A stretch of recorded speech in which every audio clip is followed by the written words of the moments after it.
সবাইকে আসসালামু আলাইকুম। আজ আপনাদের বানিয়ে দেখাবো খুবই মজার গরুর মাংসের বালাচাও।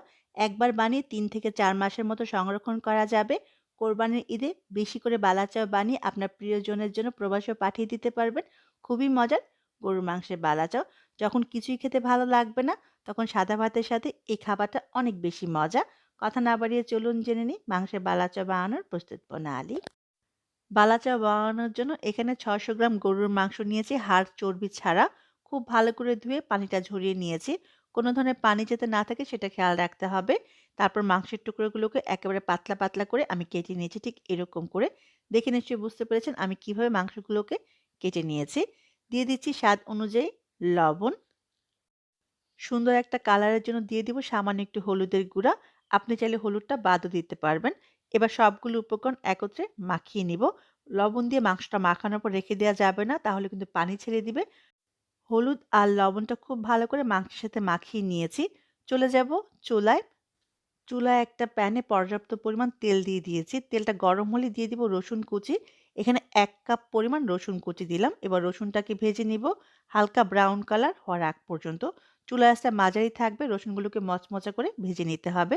রসুনগুলো খুব ভালো করে ভাজা হয়ে গেছে, উঠিয়ে নিব। অতিরিক্ত ভাজতে যাবে না, তাহলে কিন্তু রসুনটা তিতা হয়ে যাবে। ঠিক এরকম কালার হলে রসুনগুলোকে উঠিয়ে নিব। রসুনগুলো উঠিয়ে নেওয়ার পরে একই তেলের মাঝে দিয়ে দিব পেঁয়াজ কুচি। আমি যতটুকু মাংস নিয়েছি ঠিক তার অর্ধেক পরিমাণ এখানে পেঁয়াজ দিব। আপনি চাইলে পেঁয়াজের পরিমাণটা বাড়িয়েও দিতে পারবেন। এখানে আমি ৩০০ গ্রাম পেঁয়াজ নিয়েছি। ৬০০ গ্রাম মাংসের জন্য ২৫০ থেকে ৩০০ গ্রামের নিচে পেঁয়াজ দেওয়া যাবে না। চাইলে আপনি আরেকটু বাড়িয়ে ব্যবহার করতে পারবেন। এবার মিডিয়াম আঁচে মচমচে করে পেঁয়াজগুলোকে ভেজে নিতে হবে। পেঁয়াজ বেরেস্তা ভাজার জন্য চুলা আঁচটা বেশি বাড়িয়ে রাখলে পেঁয়াজটা একটু পরেই নরম হয়ে যাবে। মচমচা করে আমি মিডিয়াম আঁচে পেঁয়াজগুলোকে ভেজে নিব। পেঁয়াজ বেরেস্তা আমার ভাজা হয়ে গেছে। ঠিক এরকম যখন সুন্দর একটা ব্রাউন কালার আসবে তখন উঠিয়ে নিব। দেখে নিশ্চয়ই বুঝতে পেরেছেন পেঁয়াজগুলো কিভাবে ভেজে নিয়েছি। পেঁয়াজগুলো উঠিয়ে নেওয়ার পরে সেই একই তেলের মাঝে আমি হলুদ আর লবণ মাখানো মাংসের টুকরোগুলো দিয়ে দিব। চুলার আঁচটা বাড়িয়ে মাংসের টুকরোগুলো ভাজা যাবে না। তাহলে উপরে কালার চলে আসবে আর ভিতরটা কাঁচা থেকে যাবে। চুলার আঁচটা মিডিয়াম রেখে আমি মাংসের টুকরোগুলোকে একটু সময় নিয়ে ভেজে নিব। এতে মাংসের উপরে এবং ভিতরে খুব সুন্দরভাবে রান্না হবে। যেহেতু মাংসের বালাচাও ৩ থেকে ৪ মাস পর্যন্ত সংরক্ষণ করব, তাই মাংসটা খুব ভালো করে ভেজে নিতে হবে। যদি খুব ভালো করে ভাজা না হয় তাহলে কিন্তু মাংসটা খুব বেশি দিন সংরক্ষণ করা যাবে না। আবারও বলছি একটু সময় নিয়ে চুলা আঁচটা মিডিয়াম করে মাংসগুলোকে ভেজে নিতে হবে। মাংসগুলো ভাজা হতে ১০ থেকে ১৫ মিনিটের মতো সময় লাগবে। মাংসটা কতটুকু পাতলা করে কাটা হয়েছে তার উপর নির্ভর করে সময়টা কম বেশি লাগতে পারে। আমার এই মাংসগুলো ভাজা হতে ১২ মিনিটের মতো সময় লেগেছে। মাংসগুলো ভাজা হয়ে গেছে, আমি উঠিয়ে নিলাম। ঠিক একইভাবে সবগুলো মাংস আমি ভেজে নিব। ভেজে নেওয়া মাংসের টুকরোগুলো যখন নরমাল তাপমাত্রায় আসবে, তারপর এগুলোকে ঝুরঝুরে করে নিতে হবে। আমি একটা গ্রাইন্ডার জাগে নিয়ে মাংসের টুকরোগুলোকে ঝুরঝুরে করে নিব। দেখে নিশ্চয়ই বুঝতে পেরেছেন আমি কিভাবে করেছি। ঠিক একইভাবে সবগুলো মাংসের টুকরো আমি ঝুরঝুরে করে নিয়েছি ঠিক এরকম করে।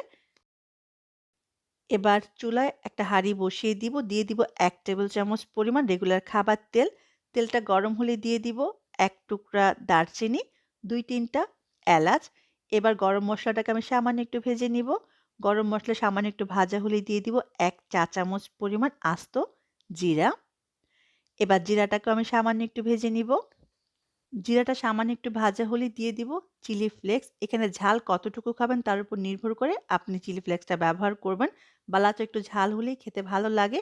সেজন্য আমি এখানে ২ টেবিল চামচ পরিমাণ চিলি ফ্লেক্স দিয়ে দিলাম।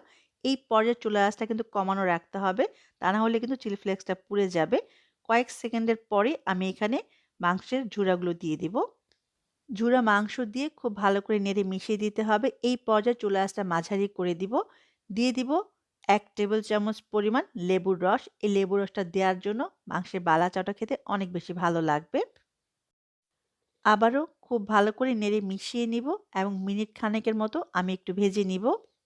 মিনিট খানেক পরে এখানে আমি ভেজে রাখা পেঁয়াজ বেরেস্তা, রসুন ভাজা দিয়ে দিব। আবারও খুব ভালো করে নেড়ে মিশিয়ে নিব। তারপরে একটু টেস্ট করে নিব লবণটা ঠিক আছে কিনা। যেহেতু ভাজার সময় আমি মাংসে লবণ ব্যবহার করেছিলাম। লবণটা টেস্ট করে আমার মনে হয়েছে একটু লবণ লাগবে। তাই সামান্য একটু লবণ দিয়ে অ্যাডজাস্ট করে নিব। দিয়ে দিচ্ছি ১ চা চামচ পরিমাণ টেস্টিং সল্ট। এটা দিলে মাংসের বালাচাওয়ের টেস্ট অনেক ভালো আসে। আমার কাছে ভালো লাগে সেজন্য আমি ব্যবহার করি। আপনি যদি পছন্দ না করেন তাহলে টেস্টিং সল্টটা বাদ দিতে পারেন। আবারও সবগুলো উপকরণ একত্রে খুব ভালো করে নেড়ে মিশিয়ে নিব। ব্যাস তৈরি হয়ে গেল খুবই মজার গরুর মাংসের বালাচাও। অবশ্যই বাসায় বানাবেন আর আমার কমেন্ট বক্সে জানাবেন কেমন হলো। যখন ঠান্ডা হবে তখন এয়ারটাইট কন্টেনারে আপনি সংরক্ষণ করতে পারবেন ৩ থেকে ৪ মাসের মতো।